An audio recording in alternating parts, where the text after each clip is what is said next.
Bienvenue sur Maraîchage Technique. Aujourd'hui, je pars à la rencontre d'Anicet, maraîcher près de Rouen, qui va nous présenter sa nouvelle machine. Combien ça coûte? Eh bah ouais.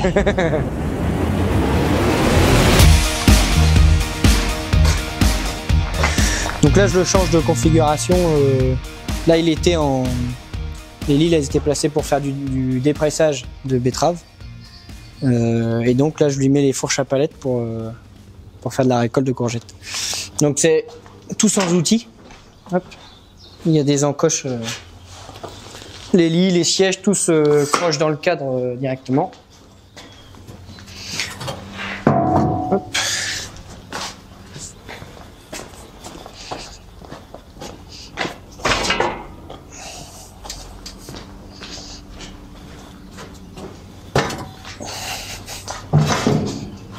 Donc ouais, c'est simple et rapide. Ouais, donc tout ce qui se croche sur les parallélogrammes avant et arrière, c'est avec les systèmes d'attelage remorque à boule.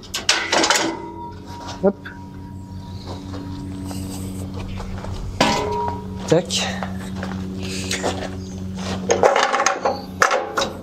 Là, je remonte ça pour pas que ça gêne.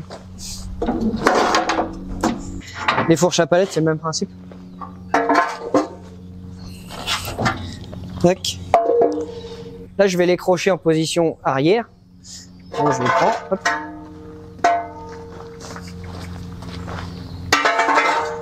Donc ça, pour pas que ça gêne, c'est pareil. Tac, je croche là-haut. Puis après, on a une commande déportée pour l'utilisation du treuil.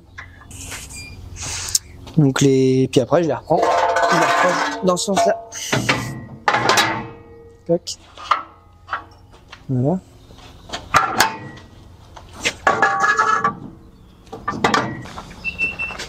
Là il s'est allumé.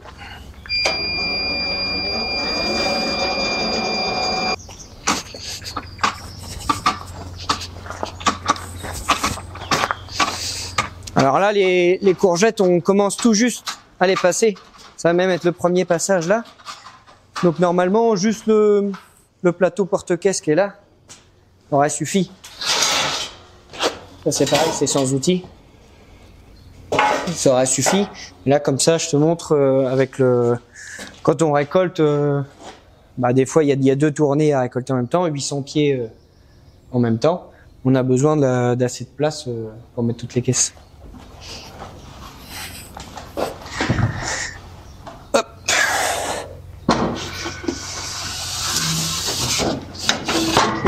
Je la pose dessus pour gagner un peu de hauteur quand les pieds ils sont bien développés.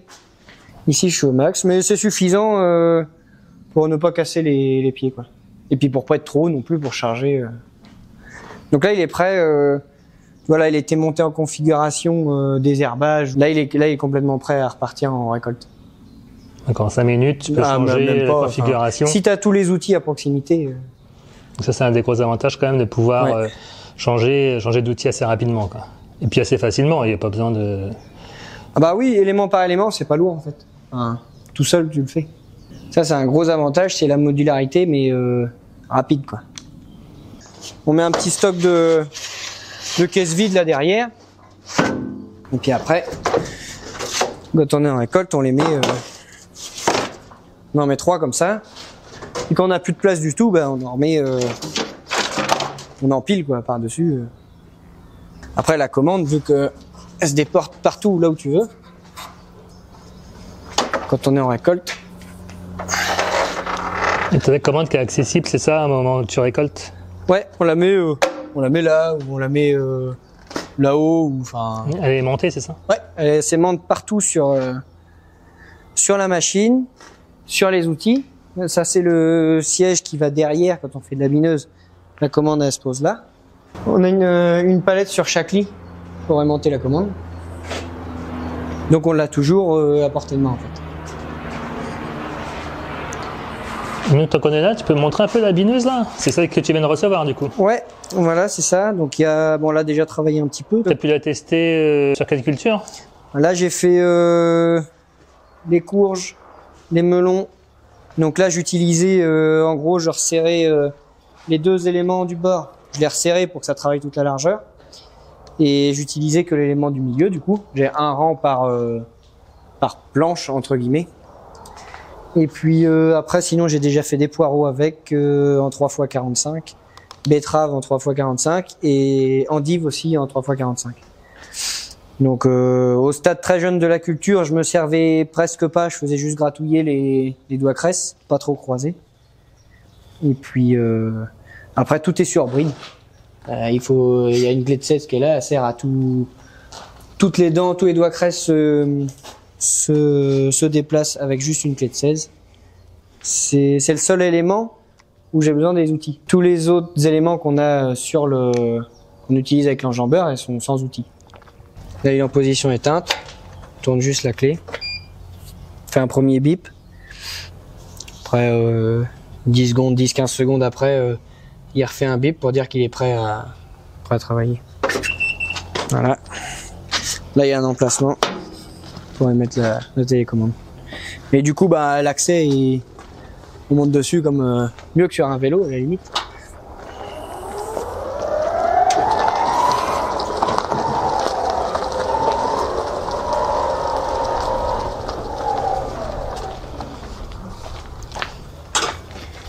Allez, en route.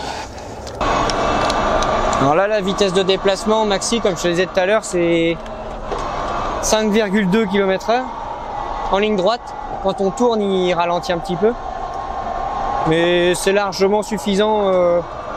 Quand on reste dans une parcelle, c'est largement suffisant. On ralentit même un peu quand ça bouge pour pas que ça se coupe trop. Il y a un petit coup à prendre au niveau de la direction. Parce qu'en fait, sur la manette, c'est mono-axe en fait. La manette fait juste droite-gauche pour la direction. Et puis après, pour l'avancement, c'est un petit avant-arrière qui est sur le levier. C'est un petit coup à prendre, mais une fois qu'on l'a, après, surtout pour le désherbage avec la bineuse, où là on a besoin d'être plus précis. Au début, il faut y aller mollo, puis une fois qu'on a le coup, on peut accélérer. C'est comme tout, hein. Toutes les machines au début, faut y aller doucement. C'est la conception est assez robuste quand même. Hein. L'arche, enfin, tu sens que c'est soudé de telle manière, les formes sont faites que tu as de la robustesse quand même. Alors là, il a plu un peu, mais un des avantages qu'il a, c'est que c'est 3 roues motrices avec des roues quand même de grand diamètre, comparé aux autres qu'on peut voir. Et c'est 3 roues motrices permanentes, et l'outil à vide, il fait que 600 kg. Donc 3 roues motrices de ce diamètre-là sur 600 kg, bah, même si c'est un petit peu, même si les conditions sont pas idéales, on peut dire que ça passe bien, quoi.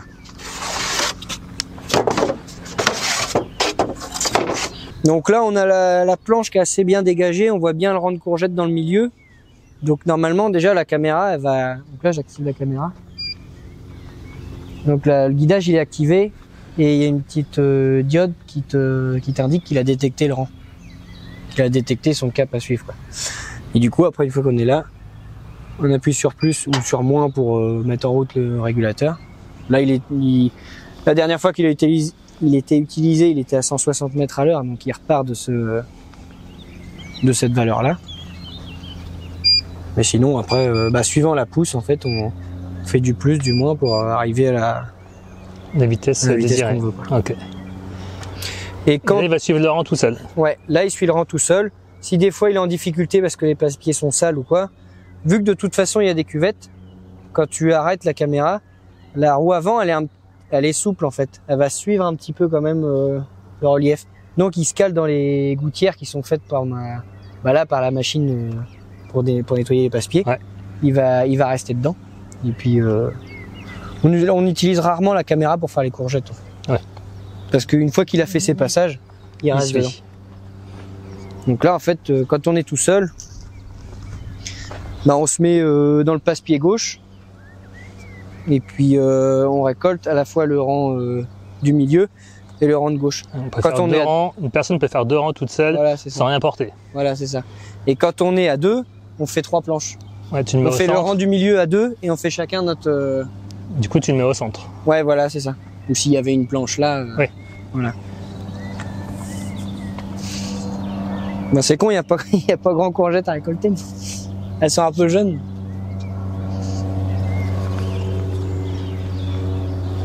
Mais tu vois là c'est bien gras, quand il pleut, les passe-pieds se remplissent quand même bien.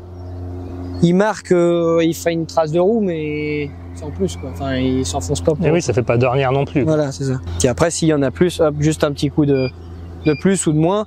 Ou si vraiment on se fait déborder, on l'arrête. On reprend notre rythme et puis hop, après on le remet en route. Ouais, t'appuies sur une touche et Ouais. ça s'arrête. Il y a des arrêts d'urgence à tous les coins de la machine. C'est vraiment prévu aussi pour la sécurité, quoi, en fait. Voilà, c'est ça. Là, vu que c'est une machine un peu qui peut être autonome, du coup, tu es obligé de pouvoir l'arrêter de n'importe où, quoi. Tac.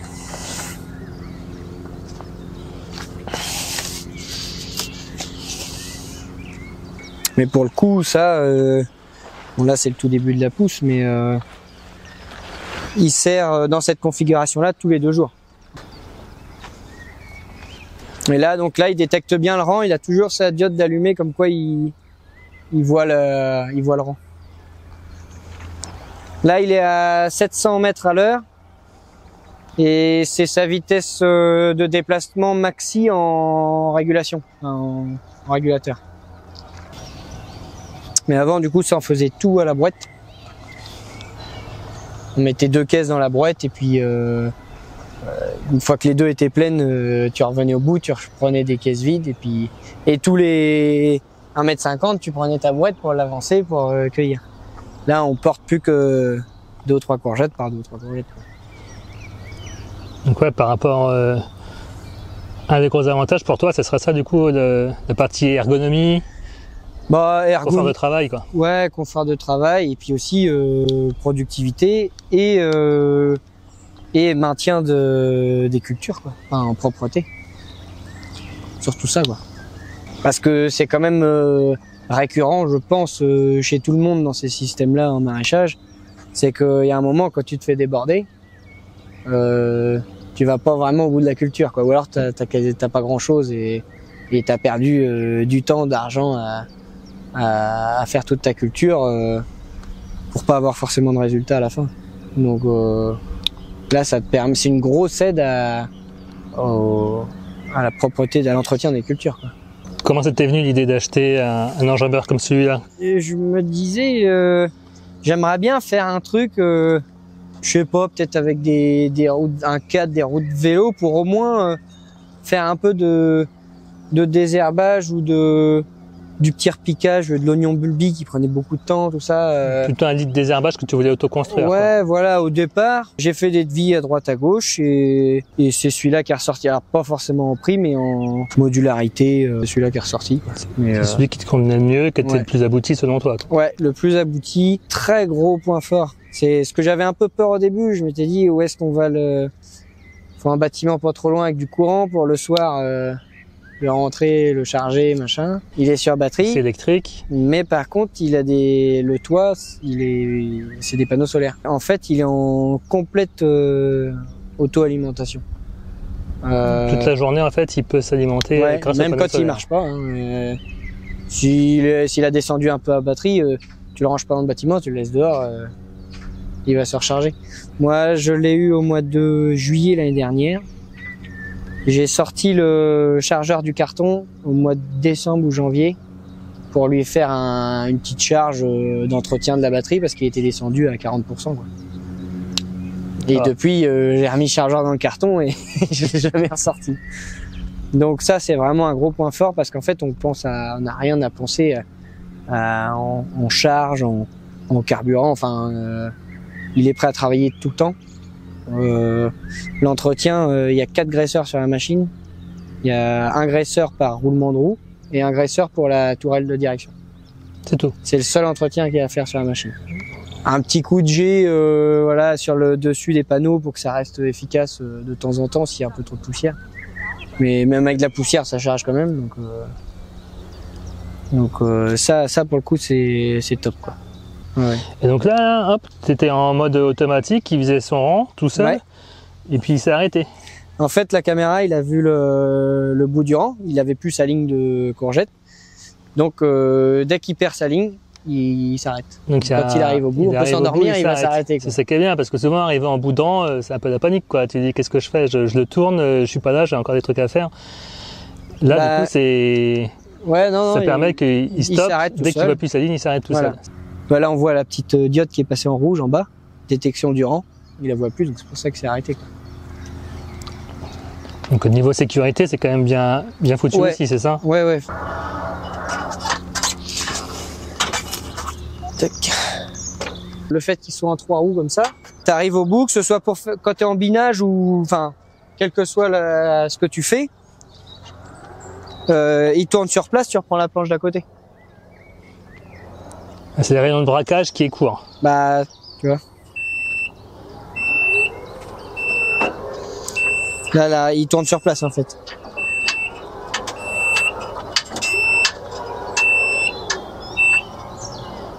Et là, tu reprends le rang d'à côté. C'est pratique, pas besoin de faire de manœuvre. Pas de manœuvre, pas de marche arrière, pas de... Ouais. Et après, tu remets sur plus et puis hop. Là, il a revu le rang et puis il va y aller.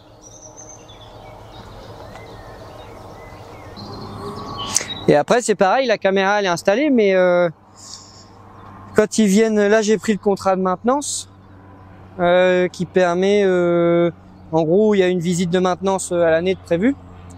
Et si, en fait, ils travaillent toujours à améliorer le logiciel de la caméra, tout ça, pour le suivi de rang. Et s'il y a des mises à jour à faire, ils vont la faire quand ils vont venir faire l'entretien, quoi. Pour qu'elle soit toujours au top du fonctionnement, quoi. Donc, tu vois que là, on est quand même dans des passe-pieds qui sont très humides.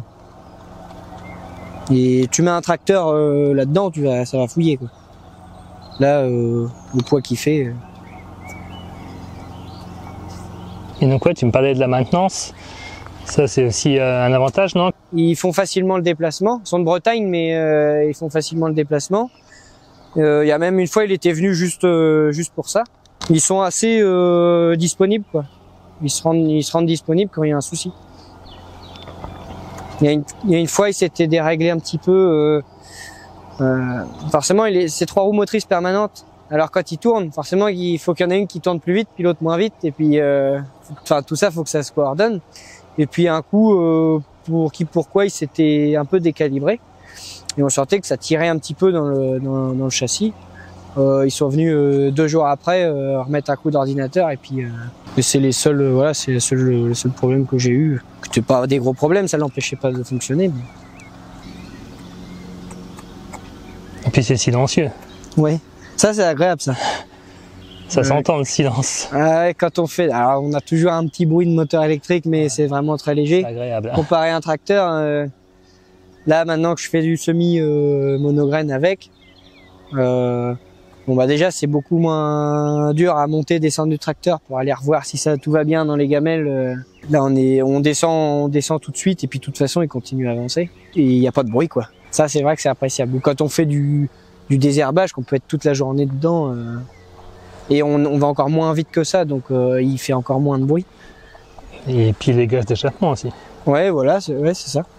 Gaz d'échappement et puis si on s'ennuie, il y a la radio aussi. Ça peut paraître un peu gadget au départ, mais quand ça fait 5 heures qu'on est dessus, c'est appréciable aussi. Voilà, les pieds ils vont encore grossir un peu, mais là la palette elle touche pas du tout, quoi.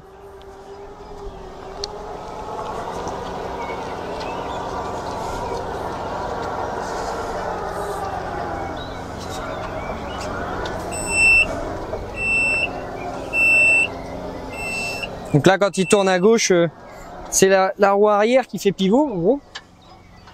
Puis quand il tourne à droite, il y en a une qui va reculer, l'autre qui va avancer.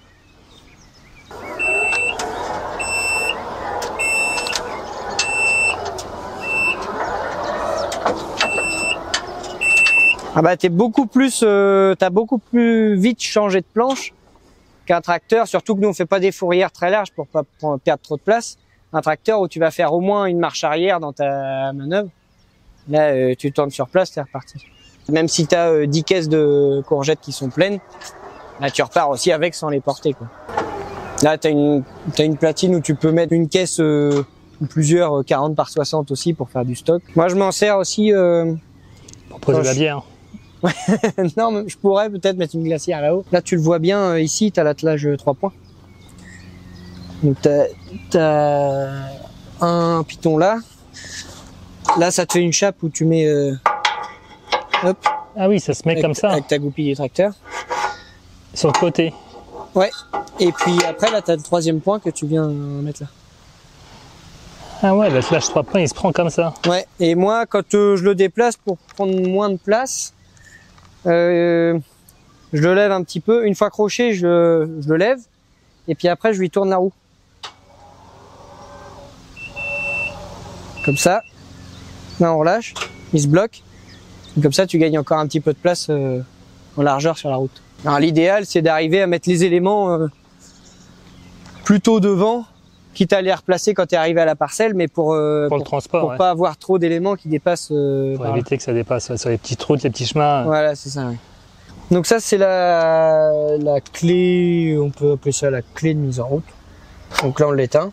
Et puis si on veut l'emmener, si on le laisse dans un champ ou qu'on veut pas qu'on y touche ou qu'on le fasse bouger, ça, on peut repartir avec la clé.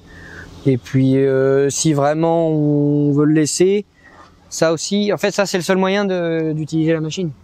Du coup, on peut, là t'as une connexion que tu peux débrancher et puis repartir chez toi avec la télécommande. Au moins t'es sûr qu'il bougera pas, quoi. Puis après la batterie, alors pour le peu qu'on s'en sert, elle est branchée là. Donc la batterie, elle est dans ce coffre là. On tire juste dessus comme ça et on vient connecter le chargeur. Je l'ai fait qu'une fois. Donc tu as un chargeur qui est vendu avec la machine spécialement pour allumer. C'est une batterie en 48 volts.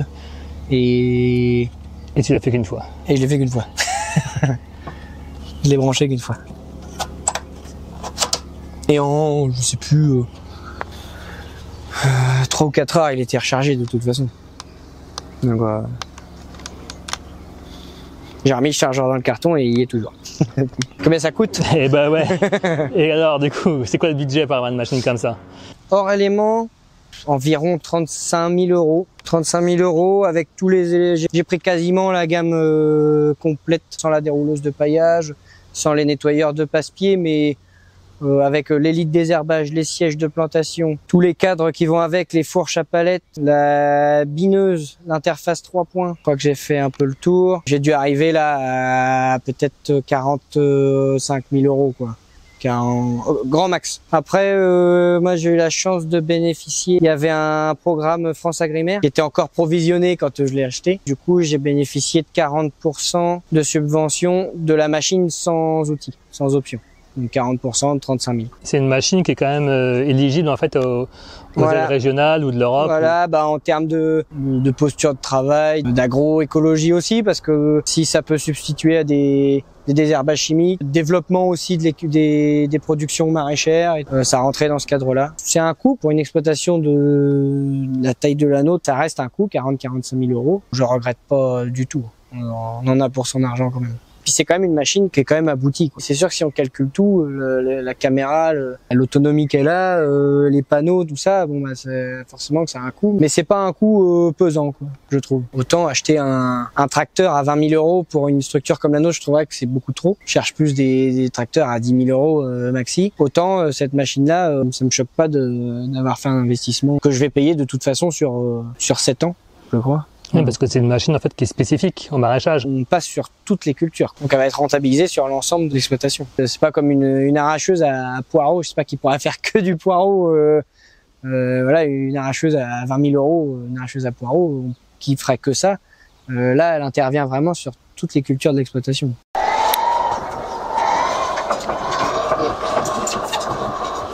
Les 5 points majeurs, ce serait quoi? Ergonomie, j'englobe ergonomie, confort, préservation du corps, voilà. Productivité, en fait, ça a remplacé des choses qu'on faisait à la main, donc on va forcément plus vite en ayant moins de mal. Du coup, ça peut remplacer un salarié, c'est ça? Moi, j'estime qu'il économise assez de temps. Moi, je pense, c'est difficile à calculer, mais je pense peut-être un mi-temps sur 6-8 mois de l'année, quoi. donc productivité, mais aussi le gain cultural, quoi. Donc, tu vas plus facilement au bout de tes cultures, les garder propres. Précision, parce que du coup, quand on l'utilise en binage, t'es hyper précis en étant assis sur la bineuse quasiment. Dans une ferme, t'achètes un télescope, tu peux plus t'en... Tu vois, je sais pas, un éleveur qui achète un télescopique, il peut plus revenir en arrière, il peut plus retourner au tracteur. Bah là, c'est pareil, on pourrait plus faire ça, quoi. Donc en gros, l'enjambeur romanesco, on peut dire que c'est le télescopique du maraîcher, quoi. Ouais, même encore plus polyvalent qu'un... Parce qu'après, on peut aussi très bien s'en servir pour un oui ou pour un non. Pour aller, vu qu'il est démarré aussitôt, voilà, il est à portée de main, t'as juste à te glisser dessus pour te mettre au poste de conduite. Tu le prends des fois pour aller, je sais pas moi, refaire 10 bottes de radis vite fait. Ou... L'autre jour, j'ai arraché des patates à la ligneuse.